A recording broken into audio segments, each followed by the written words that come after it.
കിടന്ന് നേരെ കേന്ദ്രത്തിന്റെ കാല് നിൽക്കുന്ന അവസ്ഥയിലേക്ക് കേരളത്തിന്റെ മുഖ്യമന്ത്രിയും ഈ ഗവൺമെന്റും മാറിയില്ലേ?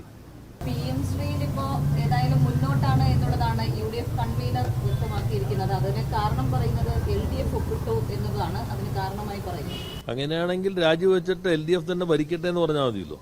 എന്തിനാ പിന്നെ ജനങ്ങൾ ഇവരെ തെരഞ്ഞെടുത്ത് അയച്ചത്? തെരഞ്ഞെടുപ്പിന് മുൻപ് എന്താ പറഞ്ഞിരുന്നത്?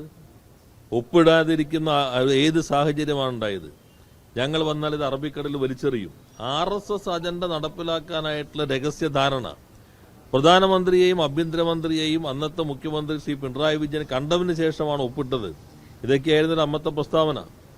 എന്നാൽ ആ പ്രസ്താവനകൾക്കെല്ലാം ഘടകവിരുദ്ധമായി ഇപ്പോൾ പൂർണ്ണമായിട്ടും BJPക്ക് വിധേയമായി നിൽക്കുന്ന ഒരു സർക്കാരാണ് കേരളം ഭരിക്കുന്നത്. യഥാർത്ഥത്തിൽ ഈ പറയുന്നതിന് വല്ല പ്രസക്തിയുണ്ടോ? ഞങ്ങൾ ഒപ്പിട്ടു എന്ന് പറഞ്ഞാൽ ഗവൺമെന്റിന്റെ സെക്രട്ടറി ഒപ്പിട്ടപ്പോൾ അത് വിവാദമായി വന്നു. ഞങ്ങളത് പരിശോധിച്ചു. മന്ത്രിസഭ ചർച്ച ചെയ്തുകൊണ്ട് കൂട്ടായി തീരുമാനിച്ചു. ക്യാബിനറ്റിന്റെ ഡിസിഷനാണ് ഏറ്റവും പ്രധാനപ്പെട്ട തീരുമാനം. ആ തീരുമാനത്തിൽ ഗവൺമെന്റ് ക്യാപ്റ്റൻ അബേൻസ് അത് തുടരേണ്ടതില്ലെന്ന് തീരുമാനിച്ചു. അത് മാറ്റിവെക്കാൻ തീരുമാനിച്ചു. അതിന്റെ അടിസ്ഥാനത്തിലാണ് ഗവൺമെന്റ് കേന്ദ്രത്തിന് കത്തെഴുതി. പിന്നെ ഞങ്ങൾ കടുകുമണി മുന്നോട്ട് പോയില്ല എന്ന് മാത്രമല്ല, ഇപ്പോൾ പാർലമെന്റിൽ പോയി ചോദിച്ച എല്ലാ ചോദ്യങ്ങൾക്കും ഉത്തരം കിട്ടിയല്ലോ. കേരളം ഇതിന്റെ ഭാഗമായിട്ടില്ല, ഫണ്ട് വാങ്ങിയിട്ടില്ല. യഥാർത്ഥത്തിൽ SSA ഫണ്ട് വാങ്ങി ഇന്ന് മന്ത്രി കിടന്ന് ഉരുളാണ്. നേരത്തെ ഇവർ ഫണ്ടെല്ലാം വാങ്ങിക്കഴിഞ്ഞു. എന്താ ശ്രീ കുഞ്ഞാലിക്കുട്ടി, ശ്രീ മുഖ്യമന്ത്രി, അതുപോലെ ശ്രീ ഷംസുദ്ദീൻ എല്ലാം പറഞ്ഞുകൊണ്ടിരുന്നത് ഫണ്ടെല്ലാം അവർ വാങ്ങിക്കഴിഞ്ഞു. ഇനിയിപ്പോൾ എന്ത് ചെയ്യാനാണ്? ഇപ്പൊ പറയുന്നത് ആ ഫണ്ടല്ല, SSAയുടെ ഫണ്ടാണ്.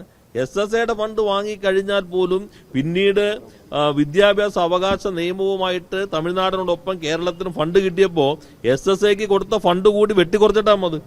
യഥാർത്ഥത്തിൽ 1 രൂപ പോലും ഒപ്പിട്ടതിന്റെ ഭാഗമായി കിട്ടിയില്ല. ഇപ്പോൾ ഒപ്പിട്ടു, ക്യാബിനറ്റ് അറിയാതെ ഒപ്പിട്ടാൽ ഇപ്പോ ചിലര് വലിയ അഭിപ്രായം പറഞ്ഞല്ലോ. ഒരു പോലീസിന്റെ മുതിർന്ന ഉദ്യോഗസ്ഥനെ സസ്പെൻഡ് ചെയ്തില്ലേ?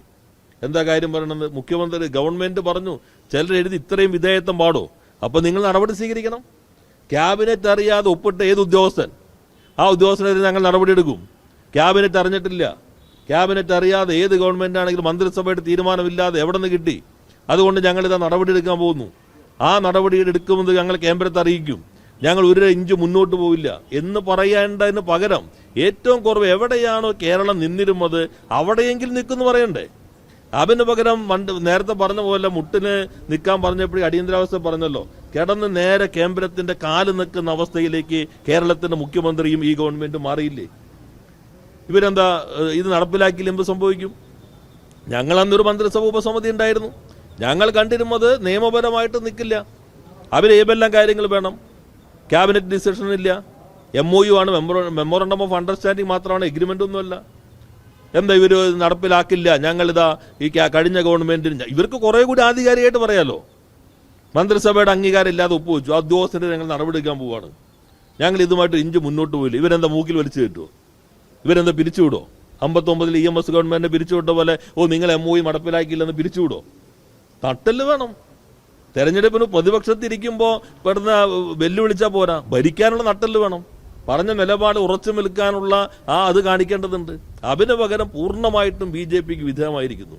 ഞെട്ടിപ്പോയില്ല എല്ലാവരും സുപ്രീം കോടതിയുടെ ആ നിർദ്ദേശം കണ്ടപ്പോൾ? കേരളം മാത്രമല്ലേ കേസെടുത്തത്. ഒരു ബസ് പോലും പോവാത്ത പനമ്പള്ളി നഗറിൽ വേടനെ പോലൊരാൾ അവിടെ പോയിട്ട് ഒരു പ്രശ്നവും ഇല്ലാതെ പ്രതിഷേധിച്ചതിന് വരെ കേസെടുത്തില്ലേ? ഇന്ത്യയിൽ ഈ ഗവൺമെന്റ് അല്ലാതെ ഏതെങ്കിലും ഗവൺമെന്റ് ഉണ്ട്? രാഹുൽ ഗാന്ധി പ്രസംഗിക്കുകയാണ് പാർലമെന്റ് കേസെടുത്തതിനെ കുറിച്ച്. അപ്പൊ RSS ആൾ ട്വീറ്റ് ചെയ്യാണ് കേരളത്തിലല്ലേ കേസ് ഇത്രണ്ണം എടുത്തിട്ടുള്ളതെന്ന്. രാഹുൽ ഗാന്ധി പ്രസംഗിക്കുകയാണ് ഇന്ത്യയിൽ എല്ലായിടത്തും വൈസ് ചാൻസലർമാരെ നിങ്ങൾ RSSകാരെ വയ്ക്കുന്നു. ഇവിടെ വൈസ് ചാൻസലർമാരെ RSSകാരെ വെച്ചപ്പോ കമാന്നൊരു അക്ഷരം ഈ ബുധനാഴ്ച നുണപ്രഖ്യാപനങ്ങൾ നടത്തിയിട്ടുണ്ടോ? ബുധനാഴ്ച എല്ലാ ദിവസവും നടത്തി കമാന്നൊരു അക്ഷരം. ഇത് തെറ്റായിപ്പോയി എന്ന് മർമ്മരം പോലെ. അപ്പോൾ BJPയുടെ മുഖ്യമന്ത്രി വേണുഗോപാൽ പറഞ്ഞത് ഒരു സംശയവും വേണ്ട, കേരളത്തിൽ ഇപ്പോൾ ഭരണം നടത്തുന്നത് BJPക്ക് വേണ്ടിയുള്ളൊരു സർക്കാർ മാത്രമാണ്.